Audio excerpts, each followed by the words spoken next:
महात्मा अर्जुन की बात सुनकर धीरों के धीर भगवान नारायण कुछ भी बोल नहीं रहे हैं।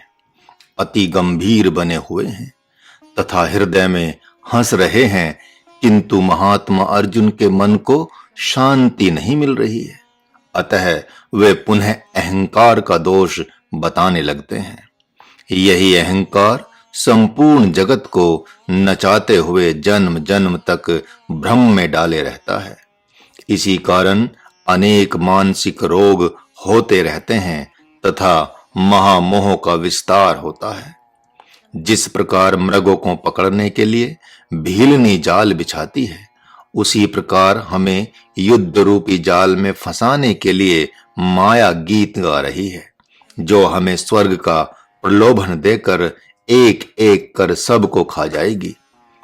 जैसे कोई तांत्रिक तंत्र मंत्र का जाल बिछाकर मारन और उच्चाटन को सिद्ध करके भैरव नाद करते हुए उसी से अपने वैरी को मार डालता है, किंतु दुष्ट अहंकार की तो यह दशा है कि उसने बिना तंत्र मंत्र के ही स्त्री पुत्र हित मित्र रूपी जाल डालकर सब प्रकार से सबको फंसा रखा है। अहंकार के जैसा तो कोई दुष्ट राजा नहीं है जिसका पेट कभी भरता नहीं है। वह अपने प्रधान सेनापति काम को बुलाकर कहता है कि तुम अपने योद्धाओं अर्थात क्रोध मोह और लोभ को ललकार कर जीव पर आक्रमण कर दो। तब वे आक्रमण करके जीव के जप तप योग आदि दिव्य संपत्ति का हरण कर लेते हैं और दुख देकर चुपचाप विदा हो लेते हैं। तब जीव उस वियोग से अत्यंत दुखी होकर सोचने लगता है कि अब ऐसा शुभ संयोग नहीं बन पाएगा। विपत्ति काल में जो महादुख होता है, यथार्थ बात तो यह है कि उसका कारण अहंकार ही देखा गया है। यह अहंकार रूपी बादल जब नष्ट हो जाता है, तभी मोह रूपी कोहरा समाप्त हो जाता है। यह दुष्ट अहंकार दिव्य ज्ञान रूपी सूर्य को ग्रसने के लिए राहु के समान है तथा पुण्य रूपी ऋषि जमदग्नि का वध करने के लिए सहस्त्रार्जुन के समान है। सतोगुण रूपी वन को जलाने के लिए दावानल के समान है और सज्जनों के मर्म स्थल भेदने के लिए दुष्टों के अपशब्द के समान है। हे अच्युत, अब मैं जगत को त्याग कर अहंकार का ही उपचार खोजूंगा एवं परम पद प्राप्त करके पुनः जगत में आकर ज्ञान का प्रचार प्रसार करूंगा। अब आप ही बताएं कि यह तृष्णा जो समस्त जगत को नाच नचा रही है, मेरे समान धैर्यवान को भी अधीर बना रखी है तथा मुझे काल रात्रि के समान भयभीत कर रही है, बिना प्रयत्न किए कभी जा सकती है क्या? यद्यपि मेरी दृष्टि अति सूक्ष्म थी, तो भी इस समय इसने मुझे अंधा बना दिया है। मैं तो इस तृष्णा को काली नागिन के समान समझता हूं, परंतु पकड़ना नहीं चाहता, क्योंकि मैं अच्छी प्रकार मानता हूं कि यह काट खाएगी। यह तृष्णा पागल कुतिया के समान चक्कर काटती रहती है, जिसको देखती है उसे ही काटने दौड़ पड़ती है। यह सब प्रकार से क्रूर अमंगल करने वाली एवं सुख संतोष तथा अभयता का हरण करने वाली है। इसके कारण ही मैं अपना वास्तविक स्वरूप भूल गया था, किंतु अब वन में भजन करके अनुपमेय ब्रह्म को जानूंगा। इसके कारण ही यह अनिष्टकारी युद्ध का अवसर आ गया है। अतः आपके पास कोई उपाय हो तो इसका निवारण करें।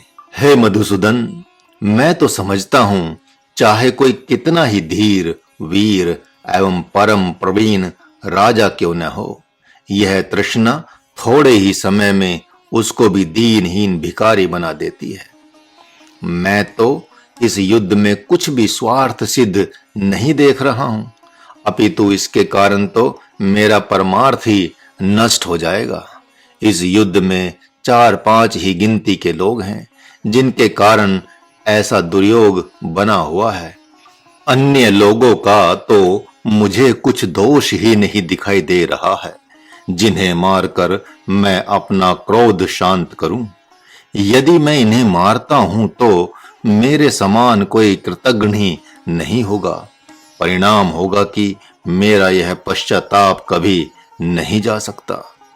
जब मैं इन्हें युद्ध में मारने के लिए पिंडदान दूंगा तो समस्त जगत मुझे इस प्रकार अपशब्द कहेगा कि अरे भाइयों पितरों के इस अनोखे पुजारी को तो देखो, जो समस्त सगे संबंधियों और स्वजनों का वध करके उन्हें खा गया और अब उनका पूजन कर रहा है।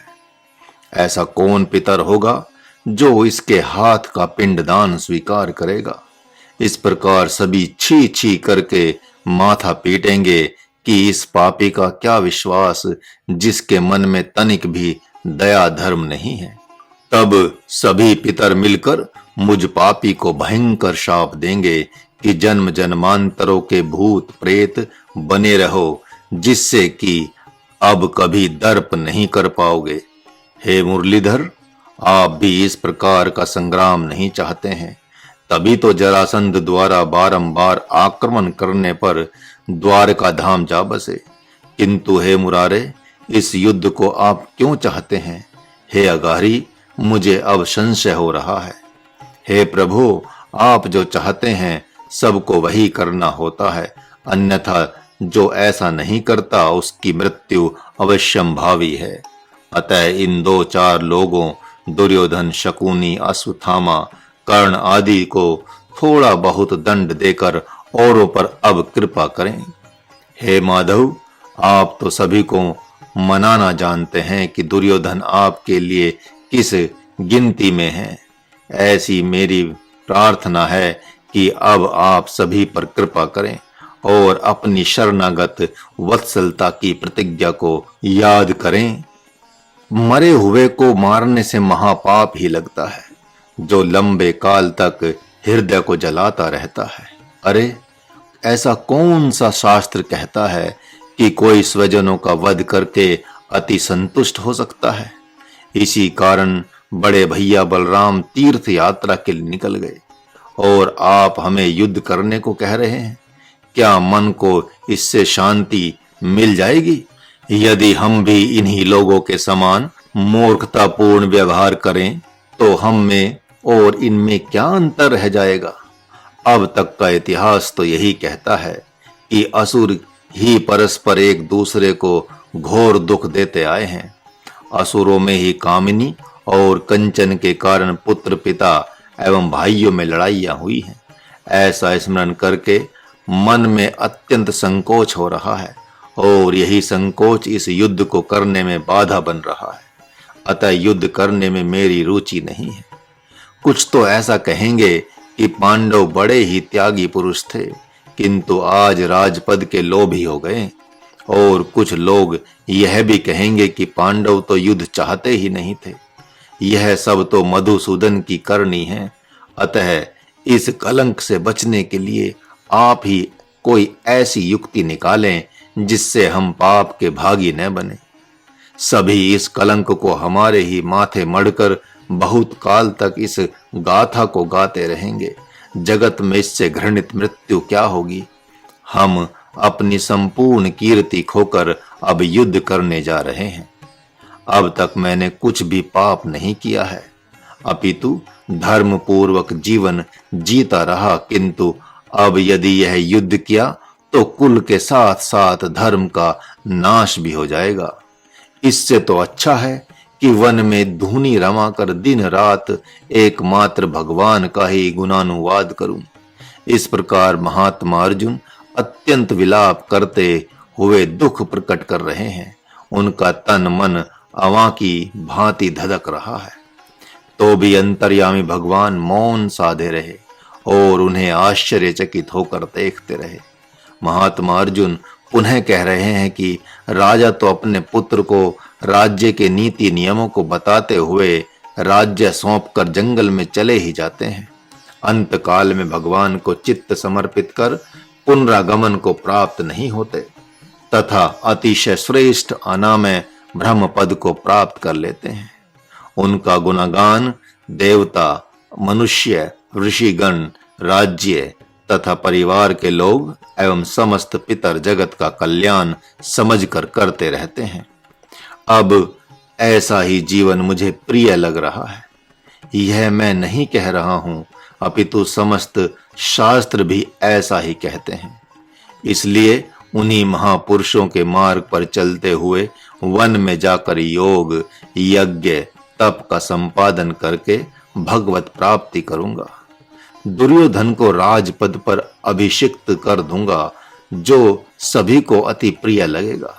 ब्राह्मणों, प्रजा एवं गुरुजनों को मान सम्मान देकर भगवत प्राप्ति का आशीर्वाद प्राप्त कर वन को प्रस्थान कर जाऊंगा।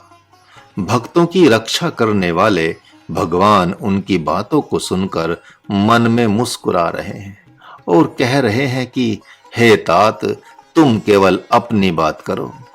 यह राज्य तो महाराज युधिष्ठिर का है, मैं इसे दुर्योधन को दे दूंगा। ऐसा कहते हुए तुम्हें लज्जा नहीं आ रही है? फिर यह भी कह रहे हो कि वन में वास करूंगा। भगवान ने हृदय में कहा, मैं देखता हूं कि तुम वन में कैसे वास करते हो, वन में कैसे जाते हो। मेरे चरणों में प्रेम करके कोई भी अपने मन से नहीं चल सका। दिव्य समय और परम योग देख देवऋषि नारद ने आकाश मंडल में प्रकट होकर प्रभु को देखा। फिर तो वे मस्ती में आकर अत्यंत प्रेम में भरकर अपलक नेत्रों से प्रभु की दिव्य छवि का पान करने लगे। फिर उन्होंने देखा कि भक्त अर्जुन का हृदय स्वजन मोह से व्याप्त हो गया है, जैसा कभी मेरा हृदय भी मोहग्रस्त हो गया था। हाँ, यह सत्य है कि मेरे मोह से भगवान द्वारा एकमात्र मेरा ही कल्याण हुआ था, किंतु इनके मोह से तो सारे जगत का कल्याण होने वाला है। ऐसा सोचकर भगवान नारायण की अत्यंत मधुर छवि का पुनः पुनः दर्शन करते हुए दोनों हाथ जोड़कर प्रणाम करते हुए पुलकित हृदय से दिव्य स्तवन करने लगे, मानो ऐसा करके वे भगवान को बार बार अपनी याद दिला रहे हैं। हे देवताओं, असुरों एवं चराचक्र जगत के स्वामी, आपकी जय हो। हे नाथ, आपकी शरणागति हर प्रकार से सुखदाई है। आप ही सभी संत एवं भक्तों के भरण पोषण करने वाले और उनके दुख दारिद्र्य को दूर कर तीनों पापों का नाश करने वाले हैं। हे प्रभु, हे दीनों पर दया करने वाले, आप समस्त लोकों के आधार एवं शासक भी हैं। आप ही समस्त लोकों में श्रेष्ठ, चतुर और परम निर्विकार हैं। आप राक्षसों को हुंकार भरते हुए मोहित कर देवताओं, भक्तों एवं संतों का भवसागर से उद्धार कर देते हैं। किंतु जो पुरुष पुत्र, धन, स्त्री एवं हित मित्रों आदि के निमित्त ही जीते हैं, वे आपके पास नहीं आ सकते। उन्हें आप माया सागर के भंवर में फंसाकर पीड़ित करते रहते हैं। कभी वे निकलना चाहते भी हैं तो निकलने नहीं देते। भक्त अर्जुन जैसे कुशल भक्त भी उसी माया के भ्रम रूपी भंवर में फंस गए हैं, किंतु मैं आपकी कृपा से ही जानता हूं कि आप इसी संशय भ्रम के बहाने जगत की पुनः रक्षा करेंगे। अहो, आपका ऐसा यश विख्यात है। अतः भले ही हम भक्त आपको भूल जाएं, पर आप हमारी सुध बुध लेते रहते हैं। हे नाथ, आपने एक बार भी जिसे अपना कह दिया, भले ही उसके द्वारा घोर पाप हो जाए, आप उसे त्यागते नहीं हैं। आपके ऐसे स्वभाव को देखकर ही अत्यंत पतित भी हे प्रभु आपकी जय हो कहते हुए आपकी शरण में आ जाते हैं। हे नाथ, अब आप भक्त अर्जुन से युद्ध क्रीड़ा करावें, जिसे मैं भी देखूं, जिसे पढ़ सुनकर निर्मल चित्त वाले भक्त भव सागर से पार हो जाएं। महाराज एक रहस्य को देखकर जगत हितार्थ बता रहा है। भगवान नारायण भक्त अर्जुन का कथन सुनकर मन ही मन ऐसा सोच रहे हैं जैसा कि उसका वर्णन भी कर रहा है। एक बार एक कुत्ता संयोगवश रथ के नीचे आ गया और रथ के साथ कुछ दूरी तक दौड़ता रहा। वह सोचने लगा कि यदि मैं इस रथ के साथ न चलूं तो घोड़े इस रथ को नहीं खींच सकते, इसे तो मैं ही खींच रहा हूं। तभी किसी घोड़े की ऐसी लात लगी कि वह रथ के चक्के के नीचे आ गया और रथ उसके शरीर पर चढ़ गया। वह कांय कांय भी नहीं कर सका और उसके प्राण पखेरु उड़ गए। जो कुछ ही समय पूर्व बड़ा शेर बन रहा था, उसी प्रकार श्रेष्ठ पद मिल जाने से अर्जुन के मन में महामोह प्रवेश कर गया है। यह समझ रहा है कि मेरे समान जगत में कौन योद्धा है, मानो युद्ध में इसने स्वयं को योद्धाओं का मुखिया मान लिया हो। किंतु हे मन, चलो, यह मोह मेरे काम ही आएगा, परंतु अब मैं समझ गया कि यह अभी भी निष्काम नहीं हुआ है। अब मैं सर्वप्रथम ब्रह्म विद्या सुनाकर इसके मोह का नाश कर दूंगा। उसी से मैं असुरों को मोहित कर दूंगा और देवताओं तथा संतों का कार्य संपन्न करूंगा। वह यह कि साधकों एवं सिद्धों के मस्तक पर राजयोग रूपी मुकुट पहनाऊंगा, जो उनकी अत्यंत शोभा बढ़ाएगा, अर्थात उन्हें ब्रह्म विद्या दूंगा। भक्त अर्जुन बारंबार अनेक प्रकार से धर्म की दुहाई देते हुए भगवान को परमार्थ का उपदेश करने लगे। वे अत्यधिक खिन्न हो गए हैं, उनके हृदय में अत्यधिक हीनता भी आ गई है। वे मक्खियों के समान बहुत भिन्न भिना रहे हैं, बकवास कर रहे हैं। अब वे अपने भूले बिछड़े स्वजनों को पहचानने लगे हैं, पापियों के पापों की गणना करने लगे हैं एवं बहुत से देवताओं से उनके अर्थात स्वजनों के कल्याण के लिए विनती करने लगे हैं। वे अपने मन को बारंबार झटक रहे हैं तथा अपने आप को ही धिक्कारते जा रहे हैं। वे रथ से कूदकर वन की ओर तेजी से जाना चाहते हैं, किंतु उसी समय सोच में पड़कर वे बहुत प्रकार से रपट अर्थात फिसल जाते हैं। वे भगवान श्री कृष्ण चंद्र आनंद कंद से बारंबार नटते हुए युद्ध करने से सर्वथा मना कर रहे हैं। वे स्वधर्म से बारंबार हट रहे हैं, क्योंकि उनका मन स्वजनों को देखकर युद्ध से विरत हो गया है।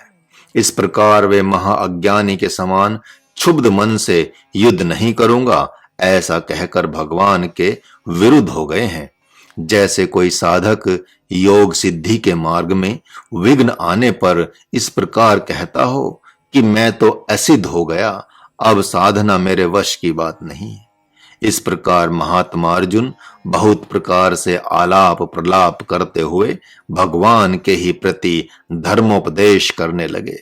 महाराज स्पष्ट देख रहा है कि भगवान सोच रहे हैं कि यह ऐसा क्यों न करे, क्योंकि यह मेरे मर्म को तो जान ही नहीं रहा है। अर्जुन की दशा उस ब्रह्मचारी के समान हो गई है जो अपने गुरुदेव के साथ अपने गांव आया हुआ है। जिन स्वजनों को उसने कभी संन्यास लेते समय भगवत प्राप्ति के मार्ग में विष रूप समझकर त्याग दिया था, वे ही अब घर में आने पर अमृत के समान लग रहे हैं। जब वह गुरुदेव के साथ वापस चलता है तो माता पिता भाई बंधुओं एवं हित मित्रों को बिछुड़ता हुआ देख अत्यधिक व्याकुल हो उठता है और जाना नहीं चाहता, क्योंकि उसके हृदय में स्वजनों के प्रति अत्यधिक आसक्ति हो गई है।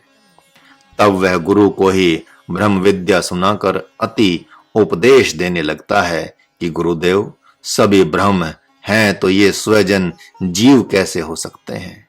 अत्यधिक अभिमान के साथ बहुत से शास्त्रों का उदाहरण देकर ऐसा पूछता है कि क्या मैं राजा जनक से श्रेष्ठ हो गया हूं? उन्होंने तो घर में रहते हुए ही ब्रह्म पद प्राप्त कर लिया और उन्हें प्रजा परिवार से कुछ आसक्ति भी नहीं हुई। महाराज कुरुक्षेत्र के सम्रांगण में ऐसा ही देख रहा है। परम धनुर्धन अर्जुन भी भगवान नारायण से इस प्रकार कहने लगे, हे गोविंद, यद्यपि लोभ से पतित चित्त वाले कौरव इस बात पर ध्यान नहीं दे रहे हैं कि कुल परिवार का वध करने से अत्यधिक पाप लगता है, किंतु हम सबको इसका भली भांति ज्ञान है। हे मधुसूदन, इस पर तो विचार करें कि कुल परिवार, गुरुजन तथा हित मित्र का वध करने में हमें ब्रह्म हत्या का पाप लग जाएगा। जो जन्म जन्म तक सताता रहेगा। राज ऋषि सगर के पुत्रों को ऐसी ब्रह्म हत्या लगी कि महर्षि कपिल के शाप से वे अभागे भस्म ही हो गए और उन्हें बहुत काल तक भरमाती रही। तब राज ऋषि भगीरथ ने अवतरित होकर उन्हें मुक्ति प्रदान की। स्वजनों के वध से कुल धर्म का नाश हो जाता है। उसके उपरांत कुल की स्त्रियों के मन में पाप प्रवेश कर जाता है। वे पतिव्रत धर्म का परित्याग कर पराये पुरुषों से वर्ण संकर संतानें उत्पन्न करती हैं, जो जगत में अति अशुभ कर्म करने वाली होती हैं। जिस प्रकार अंतरजातीय गायों, विदेशी मूल की गायों का दूध देवता, ऋषिगण और साधक जन उपयोग में नहीं लेते हैं तथा उसके घी और दही आदि को भी स्वीकार नहीं करते हैं, बल्कि कुछ अशुद्ध होता है यह कहकर उसकी बात करते हैं, ऐसे ही यदि वर्ण संकर जन्म लेने लगते हैं तो कुल और जाति का धर्म नष्ट हो जाता है तथा वर्ण संकरों द्वारा दिए गए तर्पण और पिंड को पितर न स्वीकार करते हैं और न ही प्रसन्न होते हैं।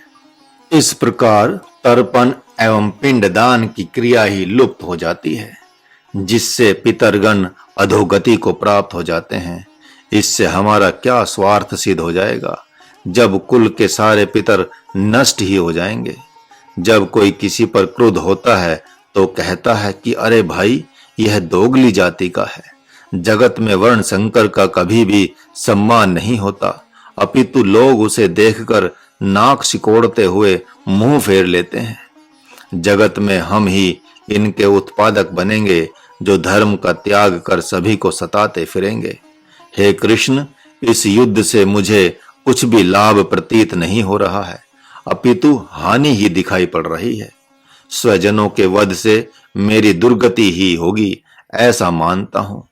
इस प्रकार इस धर्म भूमि पर जब भारी संख्या में वर्ण संकर उत्पन्न हो जाएंगे तो कहीं भी शुभ कर्म नहीं दिखाई पड़ेगा।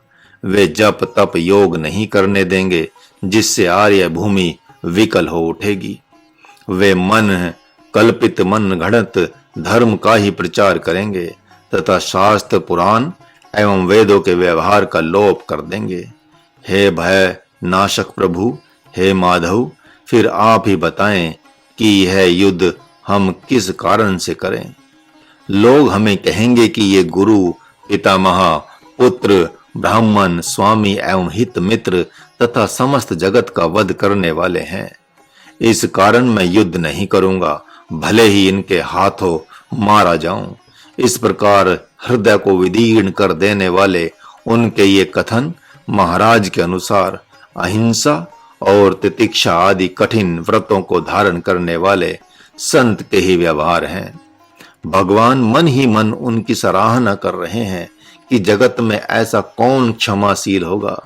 संजय समस्त बातों को राजा धृतराष्ट्र से कहते जा रहे हैं। राजा धृतराष्ट्र को भी अर्जुन की बातें अच्छी लग रही हैं, पर एक बात उन्हें प्रिय नहीं लग रही है कि योद्धाओं की वीर गति से पितर क्यों कुपित हो जाएंगे। जब युद्ध भूमि में वध होता है तो स्वर्ग की प्राप्ति होती है, ऐसा कहा जाता है। फिर किस कारण अर्जुन इस प्रकार व्याकुल हो रहा है? संजय ने कहा, नहीं पृथ्वीनाथ, ऐसा नहीं है। मैं दिव्य दृष्टि से देख रहा हूं कि इनके हृदय की वेदना सही अर्थों में है, क्योंकि कुछ पितर मन में बड़े अभिमान के साथ यह आशा लगाए बैठे रहते हैं कि हमारे निमित्त कोई पुत्र पौत्र योग जप आदि करेगा और हमारा यहां से उद्धार करेगा, जिससे हम उच्च लोक को चले जाएंगे। हे नरेश, आप परशुराम जी की गाथा को तो जानते ही हैं, जिसे मैं थोड़े में ही कह रहा हूं, एकाग्रचित्त होकर सुने। जब सहस्त्रार्जुन के पुत्रों द्वारा उनके पिता का वध हो गया, तब वे अति क्रुद्ध हो गए। उनकी प्रतिज्ञा की महत्ता सभी जानते हैं कि उन्होंने बहुत बार इस धरा के क्षत्रिय कुल का संहार कर उसके रक्त से 5 कुंड भर दिए। उन्होंने क्रुद्ध हो उसी में स्नान कर उसी से भली भांति पितरों का तर्पण किया। उनके पितामह ऋचिक और अन्य पितरों ने उस तर्पण किए हुए रक्त का अत्यंत प्रसन्न मन से पान कर उन्हें वरदान मांगने को कहा। उन्होंने मांगा कि हे पितृगण, यद्यपि मैंने निर्दोष क्षत्रियों का भी वध किया है, परंतु उसका पाप न लगे तथा यह वर भी प्रदान करे कि यह स्थान तीर्थ रूप होकर समस्त जगत में प्रसिद्ध हो जाए। पितरों ने कहा, ऐसा ही होगा। जो इस पवित्र तीर्थ का सेवन करेंगे उनके संपूर्ण पापों का नाश हो जाएगा। परंतु हे वत्स, तुम अब हिंसा का परित्याग कर दो और जगत प्रसिद्ध अहिंसा व्रत धारण करो। उसी श्रेष्ठ कथा का अर्जुन स्मरण कर रहे हैं और बारंबार चिंतन कर रहे हैं, किंतु था नहीं पा रहे। अहो, उस युद्ध के मैदान में और उस युद्ध के समय तो वन में घोर जप तप करने के कारण परशुराम जी बच गए थे, किंतु इस युद्ध में तो कोई भी कुल दीपक बचने वाला नहीं है। उसी कुरुक्षेत्र में हम सब खड़े हैं, ऐसा सोचते ही उनके हृदय में विरह वेदना की बाढ़ आ गई। पितृगण शाप या वरदान किसे देंगे जब कोई बचेगा ही नहीं। ये तो बारंबार पश्चाताप करते हुए तड़पते रहेंगे। ऐसा सुनकर राजा धृतराष्ट्र के हृदय में महा दुख छा गया और दर्प एवं रोष चला गया। उन्होंने कहा, हे संजय, मेरा तो अब एकमात्र इन्हीं पांडवों पर विश्वास है। निश्चित ही अब ये अपने क्रोध का परित्याग कर देंगे। तभी वहां महात्मा अर्जुन इस प्रकार कहने लगे कि अहो, कैसा आश्चर्य है कि लोभ की मार कौरवों के साथ साथ हम पर भी पड़ रही है, जिस कारण यह सेना खड़ी है।